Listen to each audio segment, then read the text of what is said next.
This is a SkyWatcher Startravel 102mm telescope.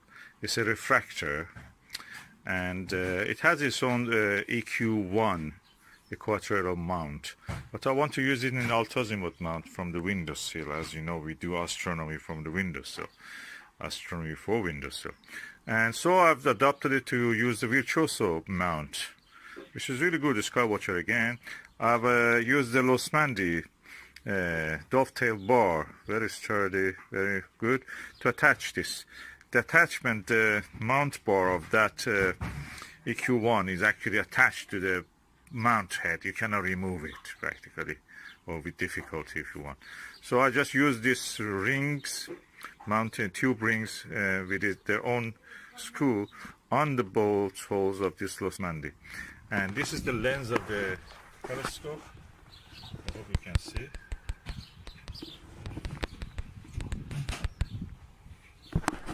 And this is what it looks like. And let us find the target and look at it. Okay, it's the view through my Ostara 40mm wide angle eyepiece. This is what you see. There is a very good eye relief with this eyepiece, and the telescope itself also.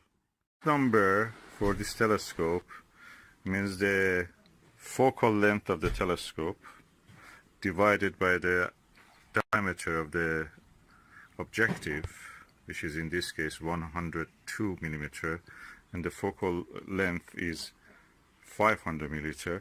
The F number then is 4.9, makes it quite a wide angle for such aperture. It is really quite wide angle.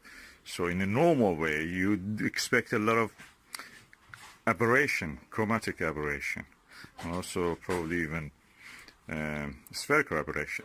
But in this telescope, it seems they have done the two lenses, which is a doublet of this refractor, they form it. They have a space between them, and that spacing has actually, in a way, has improved the chromatic aberration in a very good way.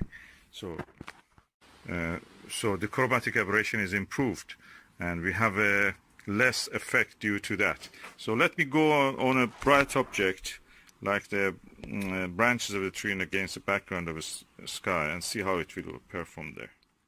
So we are now looking at a situation that normally any telescope will have some chromatic aberration. It's almost non-existent.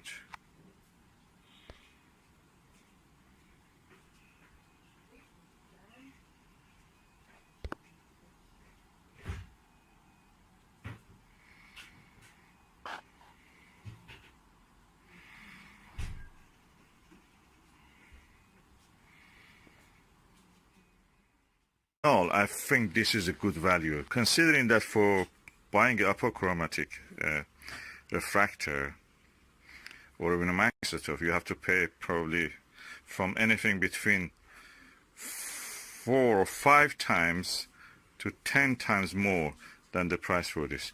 I bought it second hand for around, I think £50 with everything, you know, everything in the box was there. And we will put it in a good use first. And for this new one is around £189–200, so it's good value even at second hand. And then compare it with the £2,000 that you may have to pay for an apochromatic telescope of this aperture, £1,000, £2,000 sometimes, something in between. So good value in general. And compare the size of the tube aperture with this tonic water that I have here. And I will turn it around so we can see the lens. Okay, that's the lens. It needs a little bit cleaning, but more than that, the lens is good. It's quite large. It has a lens cap, it has the eyepiece, it has everything that needs to start your working on the planets and the stars. I'm looking forward to have a clear sky, probably not tonight because as you can see it's doom and gloom and cloudy. but I will try it on Jupiter, Saturn. Deep sky object probably will be the best usage for this telescope. Like star clusters, galaxies, it has a big objective lens. So it's 4-inch telescope, refractor, very good, capable, and hopefully it will be performing for us. Okay, I'm now using a 10mm orthoscopic eyepiece. As you can see, the image is really good and crisp. I see a slightly purple fringing, but you may not notice it. In the corner of the image you may see some violet coloring. But other than that, it's good. So probably we can use this. Any of these fruits you see there will be the size of the Jupiter or Saturn, with the rings of it, of course, in the viewing. Unless you say that they may be too bright and the brightness may ruin the image.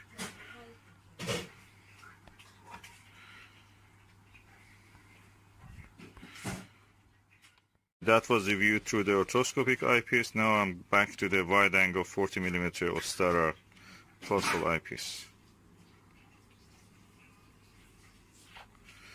Of course, I've not changed the focus, but if I change it now, probably you can see more clear.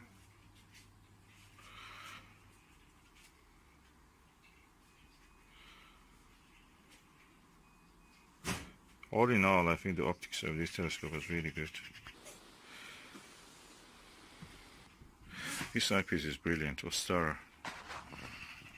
This is the most used eyepiece that I have. I have probably 50 eyepieces, but this is the best I can use. It's cheap. I bought this from probably £15 or something. New, you can buy it for around £20. And I have 2 of this, so I just use it on each telescope probably. And really good telescope, wide angle views. And these are the fruits I'm looking at. So which one has yellow bits? That was the one I was looking at. Okay. And the window closes. And this is the view toward a few flowers in the garden. So again, you can see the clarity of the image.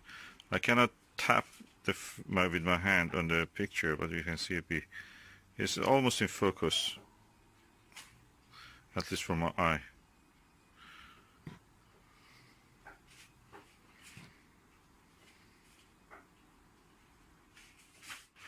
The image quality, I'm really impressed, and the ease of movement, and you can see almost I can point it to the zenith.